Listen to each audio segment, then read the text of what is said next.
The Vivo S1 Pro was recently launched in India by the Chinese tech giant Vivo.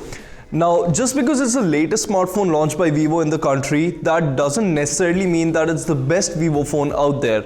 So, in this video, we'll be comparing the tried and tested Z1X from Vivo to the Vivo S1 Pro to see which smartphone offers a better value for your money.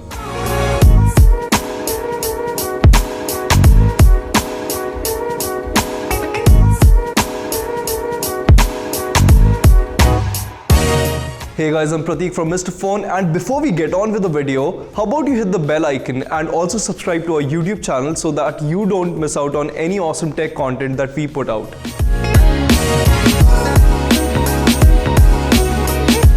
Design-wise, I like the looks of the Z1X more than the S1 Pro, but your mileage could vary. Now, I say this because both of the phones have been constructed using plastic and have similar weight distribution too. So the only difference here is that the Z1X has a flatter back, which I like more. However, my colleague Porish feels that the S1 Pro looks nicer and is more practical as it has a curvy back, which makes it easier to grip, which is a fair assessment too. And to the S1 Pro's credit, it also has a stunning diamond-shaped camera module, which is unlike anything I've seen in the affordable smartphone space. As for the ports and buttons, both the smartphones feature a USB Type-C port and a headphone jack, which is nice. But the Z1X also comes with a dedicated button to invoke the Google Assistant, which is particularly handy for searching information quickly. I also like that the fingerprint sensor on the Z1X is a little bit quicker, and the same goes for facial recognition too, which just felt a little snappier and smoother on the Z1X. Thankfully, both these phones are available offline, so you can take a trip and actually decide which one looks nicer to you in person.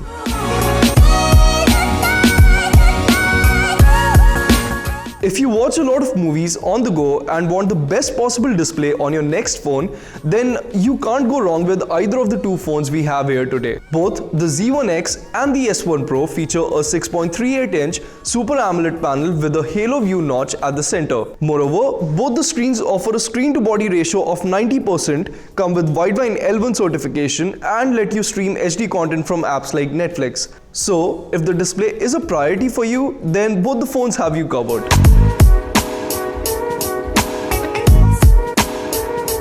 I brushed upon this in the design section, but to bring anyone who skipped the video up to speed, the Z1X and the S1 Pro both ship with a headphone jack. That being said, the placement of the headphone jack is better on the S1 Pro as it allowed me to grip the phone more comfortably while gaming. And on the off chance you don't want to use headphones, both the phones come with a mono speaker towards the bottom, which gets really loud, but it also gets muffled easily, so there's that. Also, if you take a lot of calls, then you should know that the earpiece on both the phones is excellent and it relayed calls clearly over to my end. Moreover, I inserted my SIM in both the devices, and when in the same room, they both showed similar connection strength too.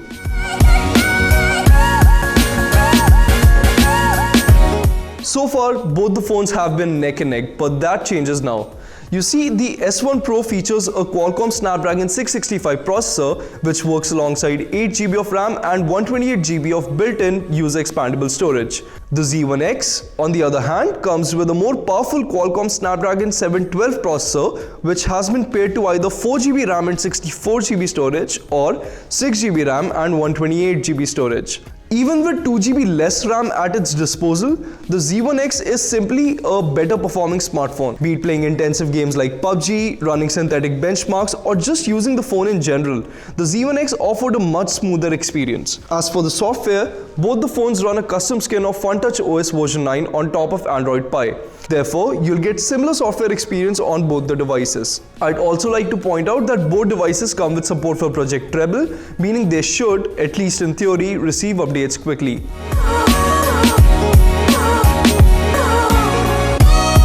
Our phones have become the primary means for us to take a photo or capture a moment, so let's see which device fared better here. Now, both the Z1X and the S1 Pro feature a 32-megapixel f2.0 aperture selfie camera. However, their rear camera setup is slightly different. Now, with the Z1X, you'll get a triple camera setup at the back comprising a 48-megapixel Sony IMX582 sensor with f1.8 aperture, an 8-megapixel ultra-wide angle lens with f2.2 aperture, and a 2-megapixel depth depth sensor with f2.4 aperture. The S1 Pro, on the other hand, comes with a 48 megapixel Samsung sensor with f1.8 aperture, an 8 megapixel ultra wide angle lens with f2.2 aperture, a 2 megapixel depth sensor and a 2 megapixel macro sensor, each with f2.4 aperture respectively. Now on paper, both the phones have similar specs. In fact, one could even make the argument that the S1 Pro's camera specs are better. But in reality, the Z1X managed to outshoot the S1 Pro in almost every scenario. Let's start with daylight, where you can see that the Z1X managed to capture a more realistic scene as compared to the S1 Pro,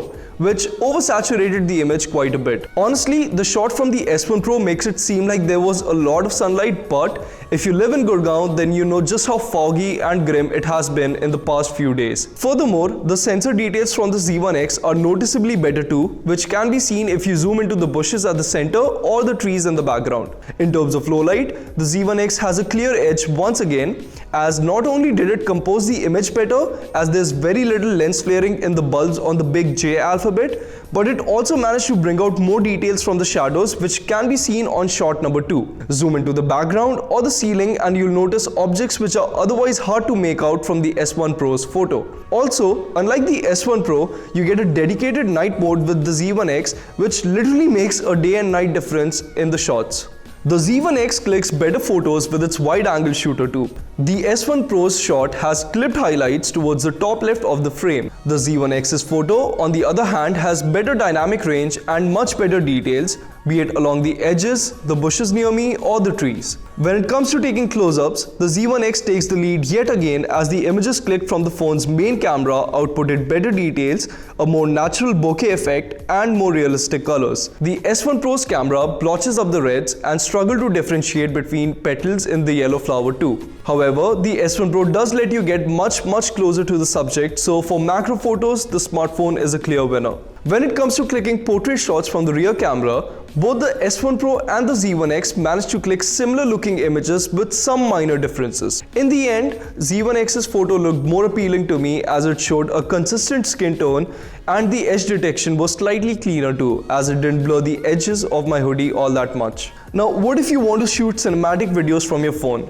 Well, in that case, you'll still be better off with the Z1X, which lets you shoot in 4K resolution. The video output on the S1 Pro sadly maxes out at 1080p resolution. Moreover, even the 1080p footage of the Z1X felt smoother than the one we shot with the S1 Pro. The audio also briefly went off sync on the S1 Pro's footage, making the Z1 Pro the clear winner here. Now we'll be comparing the video shooting capabilities of the S1 Pro and the Z1X. So do let me know in the comments below if the audio output from the built-in microphone is louder on the S1 Pro or the Z1X, and also the color signs of the two cameras. Also, interestingly, the Z1X can shoot 4K videos, but the S1 Pro cannot. So that is why we are not testing that from the Z1X. So from a video standpoint, I personally feel that the Z1X does a better job, but do let me know in the comments below if you disagree on it.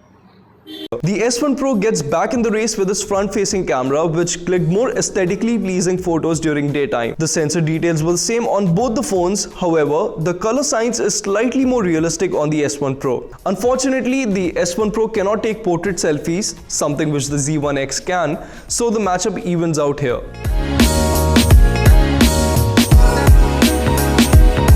The S1 Pro and the Z1X are both fueled by a 4500 mAh battery. However, the Z1X comes with support for 22.5 watt fast charging, whereas the S1 Pro only offers 18 watt fast charging. Therefore, while both the phones last almost the same time, you'll be able to refuel the Z1X much quicker.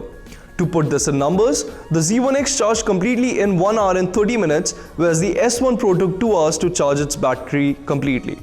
So, if it wasn't clear already, the Vivo Z1X is just a much better phone than the Vivo S1 Pro. It has better cameras, it has better performance, it offers you faster wired charging, it also comes with a dedicated Google Assistant button, and most importantly, it is 2000 rupees cheaper than the S1 Pro. This phone costs rupees 17,990 for the 6GB RAM variant, whereas the S1 Pro, which only comes in an 8GB variant, this goes for 19,990 rupees.